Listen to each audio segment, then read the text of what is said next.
आप सबको जैसे कि पता है कि यूनिवर्सिटी ऑफ हेल्थ साइंसेज की तरफ से एक नोटिफिकेशन जारी किया गया है जिसमें उन्होंने जो है वेकेंट सीट्स एमबीबीएस की अभी तक जो फिल नहीं हुई उनकी प्राइवेट मेडिकल कॉलेजेस की, तो उनके ऊपर दोबारा से पोर्टल जो है उन्होंने ओपन कर दिया है। तो बहुत से स्टूडेंट्स जो अभी तक कंफ्यूज हैं, जिनको अभी तक जो है ना इस नोटिफिकेशन की समझ नहीं आई कि कौन से स्टूडेंट्स जो एलिजिबल हैं इस नोटिफिकेशन के अकॉर्डिंग दोबारा से अप्लाई कर सकते हैं और इसकी एलिजिबिलिटी क्राइटेरिया क्या है और प्रोसीजर क्या है, ईच एंड एवरीथिंग हम इस वीडियो में एक्सप्लेन करेंगे। तो सबसे पहले आप देख सकते हैं कि जो यूएचएस का नोटिफिकेशन है इसमें उन्होंने बताया कि जो 5 जो इसकी मेरिट लिस्ट लगी थी प्राइवेट एमबीबीएस की, उसके बाद अभी तक स्टिल जो है ना सीट्स वेकेंट है एमबीबीएस की। और उसके अलावा इधर इन्होंने हमारे पास एलिजिबिलिटी क्राइटेरिया देख सकते हैं। तो नंबर 1 जो पॉइंट है उन्होंने बताया हुआ है कि जिन स्टूडेंट्स ने जो यूनिवर्सिटी ऑफ हेल्थ साइंसेज के जो एडमिशन पोर्टल था प्राइवेट वाला उस पर अप्लाई किया था और अप्लाई करने के बाद जिनका मेरिट लिस्ट में नेम आ गया था लेकिन उनकी जो है ना फ़ीस सबमिशन नहीं उनसे नहीं हो सकी थी किसी भी मेडिकल कॉलेज में, तो वो स्टूडेंट्स जो है ना वो सारे एलिजिबल हैं दोबारा से अप्लाई करने में।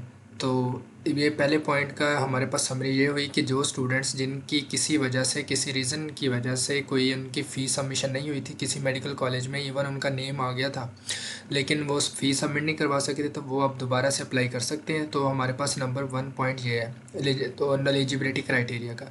अब नंबर 2 पे उन्होंने बताया कि जो स्टूडेंट्स ऑलरेडी एडमिट हो चुके हैं किसी भी पब्लिक सेक्टर मेडिकल या डेंटल कॉलेज में, या वो प्राइवेट सेक्टर जो किसी मेडिकल कॉलेज में एमबीबीएस में एडमिशन ले चुके हैं, तो उनको वो एलिजिबल नहीं है दोबारा से अप्लाई करने के।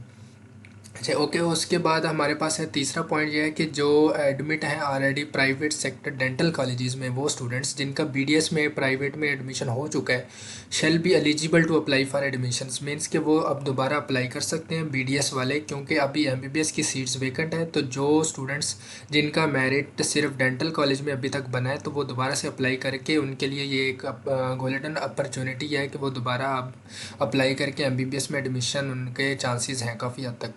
और नंबर 4 पॉइंट्स में उन्होंने बताया हुआ कि जो अभी तक कहीं भी जिनका एडमिशन नहीं हुआ, ना ही उनका एमबीबीएस में ना ही बीडीएस में एडमिशन हुआ है और वो वेटिंग लिस्ट में है, तो उनको दोबारा से वो कंसीडर किया जाएगा इस दोबारा जो पोर्टल ओपन हो रहा है उनके लिए दोबारा से एडमिशन के लिए उनको कंसीडर किया जाएगा। तो वो दोबारा से रीअप्लाई भी कर सकते हैं और अपनी जो उन्होंने ऑलरेडी जो वेटिंग लिस्ट वाले स्टूडेंट्स हैं जिन्होंने ऑलरेडी जो अपनी ऑर्डर ऑफ प्रेफरेंस था कॉलेजेस का, वो दोबारा से भी रीअप्लाई करके अपना ऑर्डर ऑफ प्रेफरेंस है वो भी चेंज कर सकते हैं। उसके बाद उन्होंने जो हमारे पास 5th पॉइंट है उन्होंने कहा है कि ये जो कैंडिडेट को जो एडमिशन ऑफ़र किया जाएगा उनके कॉलेज जो जिस तरह वो प्रेफर करेंगे कॉलेज को और उनकी अवेलेबल जो सीट्स होंगी उन उसके अकॉर्डिंग उनको एडमिशन ऑफ़र किया जाएगा और ये प्योरली मेरिट बेस होगा। और उसके अलावा उन्होंने जो 6 पॉइंट हमारे पास उन्होंने कहा है कि admissions on vacant seats shall in no way affect the candidates who are already admitted.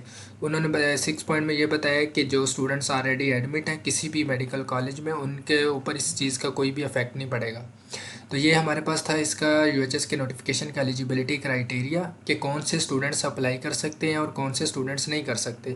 तो इसमें ये चीज़ आपने बिल्कुल ज़हन में रखनी है कि जिन स्टूडेंट्स ने पहले अप्लाई नहीं किया था यूएचएस के पोर्टल पे वो दोबारा से भी अप्लाई नहीं कर सकते। सिर्फ वही स्टूडेंट्स कर सकते हैं जिन्होंने यूएचएस के पोर्टल पर जब पहली दफ़ा एडमिशन ओपन हुए थे तब अप्लाई किया हुआ था, सिर्फ वही स्टूडेंट्स अब दोबारा से रीअप्लाई कर सकते हैं। तो ये हमारे पास था एलिजिबिलिटी क्राइटेरिया और इस नोटिफिकेशन की जो एक्सप्लेनेशन थी सिंपल सी। अब हम नेक्स्ट देख लेते हैं कि जो हमारे पास हमने यूएचएस की वेबसाइट पे इसको अप्लाई कैसे करना है और इसके अलावा इसमें जो है नंबर ऑफ़ सीट्स कितनी वेकेंट है। अच्छा, अब हम आ जाते हैं यूएचएस की वेबसाइट पे। तो यूएचएस की वेबसाइट पे सबसे पहले आपने देखना है कि ये जो नोटिफिकेशन आपको शो हो रहा होगा तो आपने थोड़ा स्क्रॉल डाउन करना है, तो नीचे आपको ये वाला नोटिफिकेशन नज़र आएगा पब्लिक नोटिस। तो सेकंड नंबर पे ये जो पब्लिक नोटिस है इसको आपने ओपन कर लेना है और ये इस पे हमने देखेंगे कि सारा अप्लाई प्रोसेस है, इसमें किस तरह आपने इस पोर्टल पे अप्लाई करना है। तो ये जो है पोर्टल यूएचएस का दोबारा से ओपन हो गया है, 1 मार्च से लेके 3 मार्च तक ये ओपन रहेगा। तो इसमें आपने देखना है कि अप्लाई करते हुए आपको क्या क्या चीज़ें चाहिए।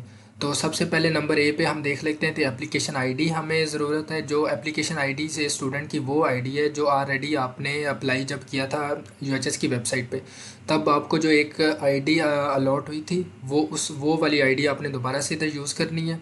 तो इधर उन्होंने बताया हुआ कि 6 डिजिट एप्लीकेशन आईडी होती है। उसके बाद नंबर 2 पे आपको जो चीज़ चाहिए वो है सीएनएसई नंबर। और नंबर 3 है जो ऑलरेडी रजिस्टर्ड ईमेल एड्रेस, जो आपने पहली दफ़ा यूएचएस के पोर्टल पे अप्लाई करते हुए जिस ईमेल से आपने अप्लाई किया था वही ईमेल दोबारा से आपने इधर यूज़ करनी है।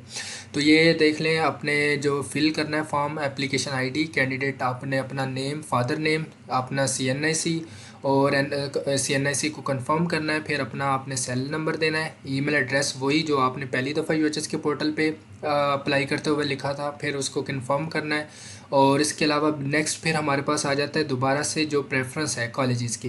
तो इसमें उन्होंने ये देखे बताया हुआ कि select up to 26 colleges preference है। तो इसमें आपने वन बाय वन जो है ना आपने अपने हिसाब से देख लेना है कि किस कॉलेज को आपने सेलेक्ट करना है, या टॉप ऑफ द लिस्ट आप रखना चाहते हैं तो उसको आप पहले सेलेक्ट कर सकते हो। जैसे इधर उन्होंने 26 कॉलेजेस को आपको ऑप्शन दिया हुआ है कि इनको आप सेलेक्ट कर सकते हो आपके अपने हिसाब से। तो इधर लाहौर के कॉलेजेस भी हैं हमारे पास, जो उनको अगर आप सेलेक्ट करना चाहो टॉप ऑफ द लिस्ट उनको सेलेक्ट कर सकते हो। और इसके अलावा आप अगर मेरिट के लिहाज से या आप अपने जो है अपने एरिया के लिहाज से जो आपके घर के करीब हो अगर और मज़ीद आप देख सकते हो कि जिस तरह आपको बेहतर लगे तो आप कॉलेजेस को सिलेक्ट कर सकते हो इसमें। तो ये 26 कॉलेजेस की टोटल आपके पास चॉइस है दोबारा से।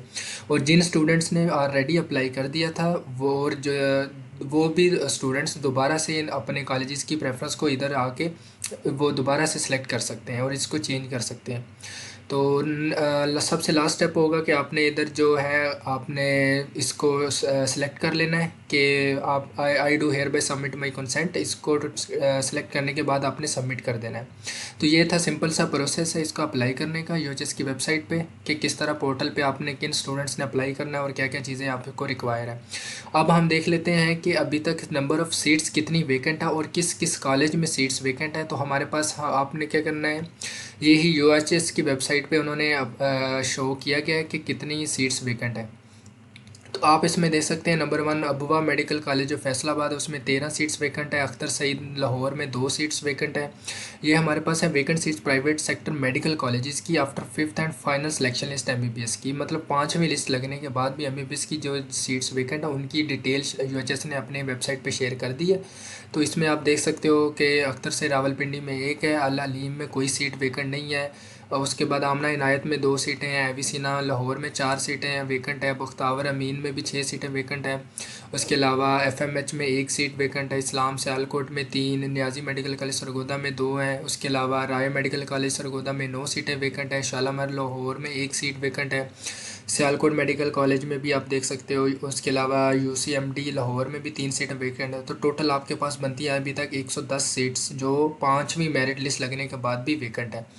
तो इन कॉलेजेस में के लिहाज से आप अपना ऑर्डर ऑफ प्रेफरेंस भी चूज़ कर सकते हो, तो जो आपके लिए ज़्यादा फिजिबल हो या जिसमें आपको लगे कि आपका मेरिट बन सकता हो। तो ये थी हमारे पास आज के सारी डिटेल। तो बाकी कोई आपका क्वेश्चन हो तो आप कमेंट सेक्शन में पूछ सकते हैं। Thank you.